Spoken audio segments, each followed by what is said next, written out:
for your thoughts on that this morning. But first, with the time at 6 minutes past 7, benefit fraud costs more than £1 billion a year, and now 3 areas of London have been chosen for a pilot campaign to crack down on false claims. Hounslow, Southwark, Epping Forest, 3 of the 6 areas in the country where residents are going to be targeted with posters, adverts and direct mail. Devin Gilani, who's Director of Policy and Practice, a policy consultancy, joins us now. Good morning to you. Good morning. What do you think of this pilot campaign? I think we'll have to wait and see whether or not it works, but it's a different type of campaign. It's locally targeted, and the government is trialling it, which means that there's much more opportunity. There's an opportunity to see whether or not it works.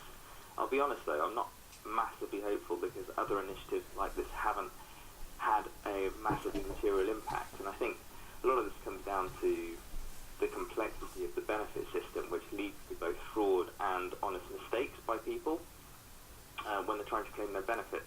I mean, you would kind of be forgiven for thinking that rather than ask us to shop our neighbours when we've got no idea really of their income or their financial situation, they might be working but they might still be entitled to benefits, you might be forgiven for thinking if the government had some kind of joined up computing system, then benefits could be compared to, say, income tax returns or payments, and they could do the job themselves. Well, exactly. I mean, I think at the moment you've got a really complicated benefit system. You've got 3 different government departments, each administering it, a whole range of benefits, each with their own rules.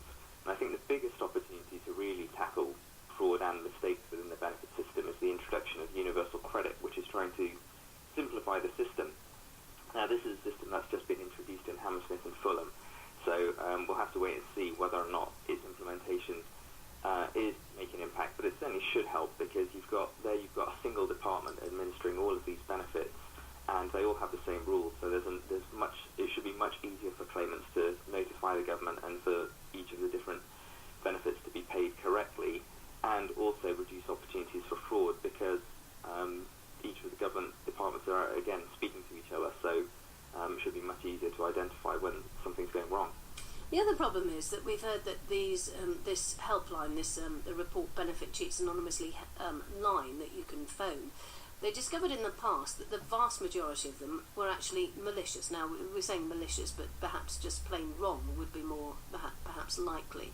But when you've got such a huge amount, such a huge volume, such a small minority of correct pointing fingers, it does beg the question, why would you do it that way? Yeah, I mean, I have to agree. I think with fraud in particular, you're dealing with, I mean, it's quite a large amount of money, £1.2 billion, but you're dealing with quite a small number of people that are committing these sorts of acts. And I think actually the government's own fraud detection teams tend to be much more effective at identifying and looking at what's going on within the system and identifying fraud itself, rather than necessarily reporting it from members of the public. And of course the other side of this, Devon, is that there are people, as many possibly as 30% of people, who don't claim what they are entitled to. Yeah, I think underpayments, which isn't massively highlighted in the statistics that were released today, is also a big problem. And in addition to that, there's also take-up of support. So if you look at some benefits, council tax benefit, for example, I think only about 70% of those people that are entitled to some sort of support actually make the claim. And again, introducing universal credit, one of the big benefits it's expected to introduce is making sure that, because it's a single claim process, when people do make a claim, they get all of the benefits that they're entitled to. Unfortunately, council tax support will be outside of that, but for all other benefits, it should help people. So you think that is the solution then? Essentially, that is going to be the one that works. I think a simpler and much more straightforward benefit system is going to massively reduce opportunities for fraud and for mistakes to occur within the benefit system, and should mean that people are much more likely to get what they're entitled to. Are you surprised about how much benefit fraud costs the country when they say that it's more than £1 billion a year? Does that seem like a fair figure to you? Well, I think it's about 0.7% of everything we spend on benefits. If you look at that in terms of other industries, I remember in my first job at Woolworths, I remember in one of the training courses they told me that they lost about a similar percentage through theft and shoplifting. So what is the overall, I mean, my maths is terrible, what is the overall cost to this country then of the benefit system of benefits? It's about £200 billion if you include the state pension, a little over £80 billion if it's just for working age people.